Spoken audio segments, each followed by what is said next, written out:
मित्रांनो, काही दिवसांपूर्वी आम्ही एक व्हिडिओ बनवला होता गर्ल्स थिंग्सबद्दल. तर त्यामध्ये मी भरपूर क्वेश्चन्सचे आन्सर्स दिले, पण माझ्या बायकोला याचा आनंद नाही आहे. ती माझ्याशी रोज भांडते बघा. मग भांडणार ना नितीन, मला खरं सांग, तुला गर्ल्स प्रोडक्ट कसं काय माहिती आहे? अरे इंटरनेट पण काहीतरी गोष्ट असते की नाही. अरे पण तू इंटरनेट वरती गर्ल्स प्रोडक्ट का सर्च करशील? त्याचा यूज आहे का तुला? मला यूज नाही, माझी बायको माझा फोन यूज करते आणि मग मला ॲडव्हर्टाईज दिसतात. मी काय करू त्याचं?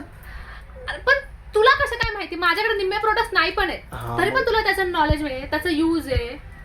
कसं काय तुला गर्ल्स थिंग कसं काय माहिती आहे? आहेत मला माहिती. कसं काय त्याचा आन्सर पाहिजे मला. कसं काय कसं तू काय? विनर झाल्यानंतर मला अजिबात आनंद नाही. मला ह्या तेच ना. गोष्टीचा क्वेरी आहे. मी विनर झालो ह्या नाही. गोष्टीचा आनंद नाहीये माझ्या बायकोला. या नाही, गोष्टीचं दुःख आहे. थांब. माझ्याकडे जे प्रोडक्ट्स आहेत त्याबद्दल त्याला नाही माहिती आहे, पण माझ्याकडे जे प्रोडक्ट्स नाहीये त्याच्याबद्दल ह्याला माहिती. कसं काय माहिती आहे? कोण युज करतं ते प्रोडक्ट? बाय बाय बाय मित्रांनो. कोण? नाही आन्सर हे पण आन्सर Bye, द्यायला bye. पाहिजे त्यांनी. नाही मित्रांनो, आपण पुढच्या वेळेस बोलू. बाय.